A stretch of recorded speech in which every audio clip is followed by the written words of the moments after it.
is that each one of us, no matter who we are or where we are born, is entitled to the same basic rights and freedoms. Human rights are not privileges, and they cannot be granted or revoked. They are inalienable and universal. That may sound straightforward enough, but it gets incredibly complicated as soon as anyone tries to put the idea into practice. What exactly are the basic human rights? Who gets to pick them? Who enforces them, and how? The history behind the concept of human rights is a long one. Throughout the centuries and across societies, religions, and cultures, we have struggled with defining notions of rightfulness, justice, and rights. But one of the most modern affirmations of universal human rights emerged from the ruins of World War II with the creation of the United Nations. The treaty that established the UN gives as one of its purposes to reaffirm faith in fundamental human rights. And with the same spirit, in 1948, the UN General Assembly adopted the Universal Declaration of Human Rights. This document, written by an international committee chaired by Eleanor Roosevelt, lays the basis for modern international human rights law. Assalamualaikum warahmatullahi wabarakatuh. Perkenalkan, nama saya Irmawati Ayunur Rohmi dengan NIM 1942500594. Di sini saya akan membahas tentang HAM dalam hubungan internasional. Sejak berakhirnya Perang Dingin pada tahun 1980, hak asasi manusia menjadi isu perdebatan hangat dalam politik global. Sejalan dengan kemenangan ideologi liberalisme, perhatian terhadap hak individu dan kelompok semakin meningkat dan kedaulatan negara tidak lagi dilihat sebagai hambatan untuk melakukan kemajuan HAM. Hal ini tidak berarti bahwa dalam periode sebelumnya isu HAM tidak diperhatikan, tetapi isu keamanan regional dan nasional. Hal ini tidak berarti bahwa dalam periode sebelumnya isu HAM tidak diperhatikan, tetapi isu keamanan nasional dan internasional lebih mendominasi percaturan politik dunia sehingga negara menjadi aktor utama dan sebagai unit analisisnya. Sejak tahun 1948, dunia telah memiliki Universal Declaration of Human Rights sebagai pedoman bagi semua negara untuk menghormati HAM. Dalam periode selanjutnya, komunitas internasional menghasilkan berbagai konvensi dan perjanjian internasional sebagai bentuk komitmen terhadap pentingnya hak asasi manusia.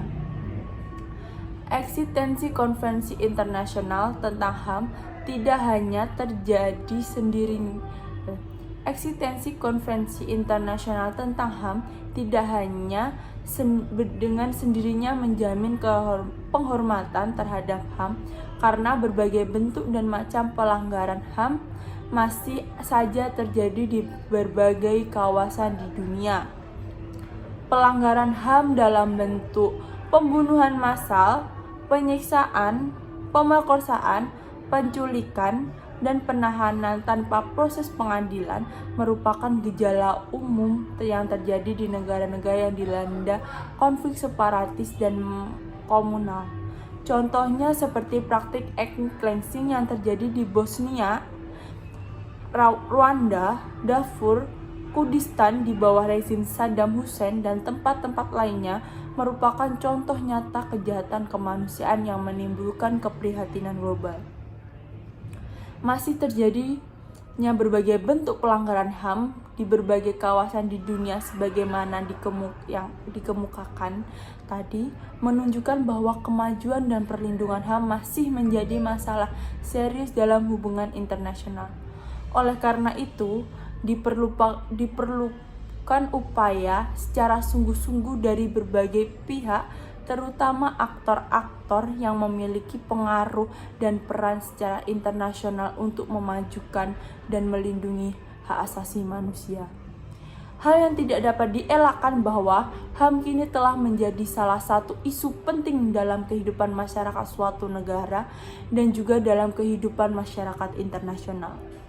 Hal ini terlihat dari paparan kenyataan yang saya kemukakan tadi, di mana isu HAM ternyata telah mewarnai berbagai aspek kehidupan masyarakat, baik secara politik dan ekonomi maupun sosial dan budaya, baik dalam konteks nasional maupun global. Sementara itu, sebagaimana juga diketahui, setiap negara saat ini sangat dihirau tentang masalah image dan citra tentang perlindungan HAM karena ikut menentukan martabat bangsa tersebut dalam pergaulan internasional. Itu artinya adalah bahwa HAM memang telah menjadi isu penting dalam hubungan internasional dan tidak dapat diabaikan begitu saja. Pemajuan dan perlindungan HAM kini telah menjadi isu penting dalam hubungan internasional karena soal HAM tidak lagi semata-mata menjadi urusan suatu negara, tetapi telah menjadi isu internasional. Dengan adanya arus globalisasi dan penyebaran informasi secara terbuka, saat ini pemerintah tidak lagi bisa menyembunyikan pelanggaran HAM yang dilakukan karena akan segera diketahui melalui pemberitaan media massa. Dalam politik global kontemporer, negara-negara maju dapat melakukan tekanan terhadap pemerintah yang melanggar HAM warga negaranya, dan tindakan ini akan merugikan kepentingan diplomatik negara yang bersangkutan akibat isolasi dalam pergaulan internasional. Oleh karena itu, upaya pemajuan dan perlindungan HAM menjadi penting. Artinya, pemajuan dan perlindungan HAM dapat dilakukan melalui berbagai aktor dan tingkatan dalam hubungan internasional. Sekurang-kurangnya ada 5 aktor yang dapat diidentifikasi dalam upaya pemajuan dan perlindungan HAM, yaitu individu, kelompok civil society, nasional, regional, dan global.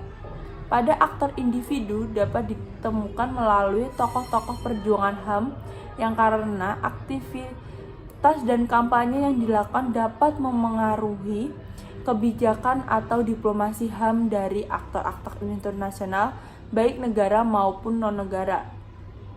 Konsep global civil society muncul dari kenyataan bahwa NGO yang bergerak dalam berbagai bidang termasuk HAM membentuk jaringan lintas batas negara yang dikenal dengan sebutan Transnational Network of Civil Society.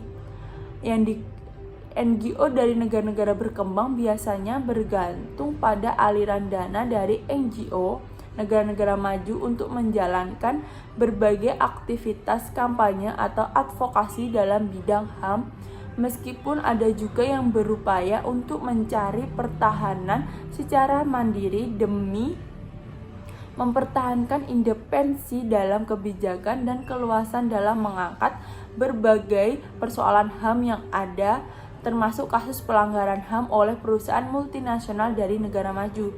NGO internasional yang bergerak dalam bidang HAM seperti Amnesty International dan Human Rights Watch atau yang disingkat HRW memiliki pengaruh yang signifikan terhadap kebijakan dan diplomasi HAM baik negara maju maupun berkembang. Kelebihan NGO dibandingkan dengan aktor lain dan adalah kekuatan jaringan global mereka dalam mengungkapkan laporan pelanggaran HAM di seluruh dunia melalui publikasi atau kampanye yang mereka lakukan dengan memanfaatkan kemajuan teknologi komunikasi. Semakin banyaknya NGO, baik dalam tingkat nasional maupun global yang memperjuangkan HAM melalui jaringan kerja yang dibangun secara independen, merupakan gejala yang positif karena kalangan civil society diharapkan dapat menjadi kekuatan penyeimbang dalam menjadi kekuatan terhadap kekuatan negara atau lembaga internasional yang cenderung bertindak sebagai pelanggar HAM daripada sebagai pelindung HAM. Sekian penjelasan saya mengenai HAM dalam hubungan internasional. Kurang lebihnya mohon maaf. Wassalamualaikum warahmatullahi wabarakatuh.